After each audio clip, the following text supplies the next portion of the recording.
back to my channel, and today I'm going to be doing a life update type of talking video on the cancer situation. I did a video, I think, when I was first diagnosed, but I wanted to give you kind of update on the treatment and what's happening with that. Let's get started. So let's see where we left off. I covered a lot of this first part in my awareness day video, which I will link somewhere here in this video and in the description box. So some of this might be a repeat. Basically, back in June has been the month I kinda, got my diagnosis after years of symptoms. Basically, then they decided that I had choice to do aggressive chemo or oral chemo. And at first I chose aggressive chemo because that was, what you usually hear about, and so like with a port or a PICC line, but with my other conditions I was also like, if I choose this, probably not going to be very good and might make things worse altogether. So I was scheduled for my port placement, and I talked to another doctor who did research and said that the type of cancer could work on oral chemo. So they tested this drug and stuff, and this guy had research on it, and so that's why I did oral chemo in the end, because of this research. Before, I was basing it off of nothing. So I did start oral chemo, the first drug, in August.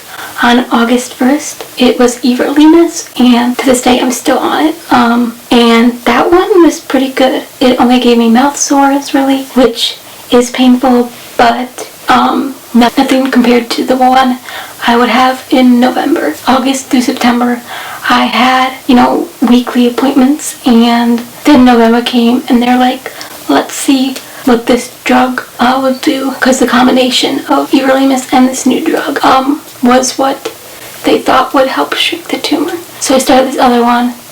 It's called Votrient, and that one was a train wreck. It caused a lot of problems. The first thing was it made me nauseous and throw up, so there was like a week in November where that's all I was doing at night, and I got a pretty good look at the garbage can. I mean, eventually they gave me anti-nausea medicine, but if I didn't take that or anything, it was just awful. The next thing that happened was like skin breakdown. So that caused a lot of issues with my other conditions, and it was basically almost like a skin infection, which almost landed me inpatient at the hospital, but thankfully antibiotics worked. The biggest thing I think was I lost my sense of taste, and either things tasted like nothing or like metal. So I couldn't drink water, and if you guys know me, I'm a huge water drinker, so I couldn't taste anything for the longest time, which is really, really awful. So that was a real problem, because then they were worried if I was not eating, then that's a problem. I didn't drink water for the longest time. I only drank juice or things that had really heavy flavor that I could taste. And every meal I had to add salt to it or something to be able to taste something. So that was really, really difficult. And then my hair started to thin and fall out and get loose and turn gray.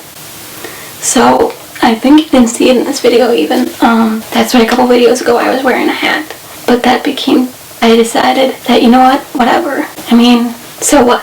If you guys know me, you guys know that my hair is like my everything. So that was also kind of hard. And so after I was on both those medicines and my skin issue got worse, they decided to take me off that second drug, Votrient, and then they did rescans, which showed that the tumor shrunk, which was good. Didn't shrink enough to avoid surgery, so there's still going to be surgery. They're planning on removing the tumor and probably my lung that has the tumor in it. So that is scheduled for January 10th, and it's scary to think of, and I'm not sure I'm ready. I mean, I don't think anybody is ever really ready for this type of thing. I mean, hopefully after the surgery, then I can kind of go on my way, and hopefully it doesn't come back. But that's where we stand on the cancer situation. But I did ask you guys any questions regarding this, so let me pull those up and I will answer those. Alright, so this one's not a question, but just a comment that someone responded to in the question box on my Instagram. Good luck. I hope it all goes well. Thank you very much. That means so much to me, and guess what? I really hope it goes well too. So I'm glad we're on the same page. but thank you. This next question is epic plan to celebrate recovery. So I may or may not have some things planned. We'll have to see, because my birthday is in February. So I'm hoping this is like my recovery / birthday gift, I guess. I'm just hoping my parents go through with it. I mean, they said they would, but I never know. You'll see if it happens. Emotions and feelings. Jeez, we're getting deep. That's a good question. Honestly, I feel like I'm the one that thinks about it a lot. Like, I need time to, like, worry about it, but I feel like I don't broadcast it to anybody. It's more internal, and so, especially with cancer, you don't really talk about it on a daily basis. So, asking, like, my feelings about it is just something I don't get asked a lot, but I appreciate asking. I feel like I'm excited to get it over with, but not excited at the same time. I don't know if that makes any sense. I'm just hoping that after this I can, kind of move on. I mean, I know you never really move on from, like, cancer, but, like, try to live a normal life, I guess. Normal life, as best I can.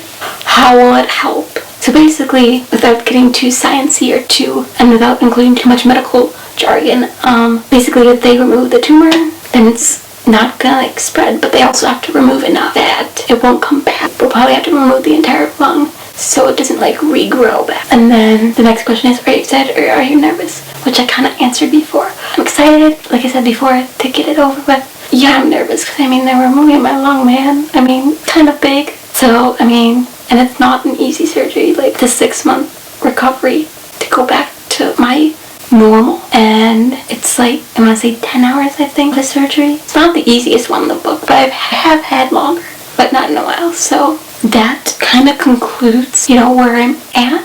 I hope I didn't forget anything or leave anything out. Thank you guys so much for watching. This wasn't the easiest video to make, but I know it was much needed. And make sure you hit that subscribe button and like this video, and I'll see you guys in the next video.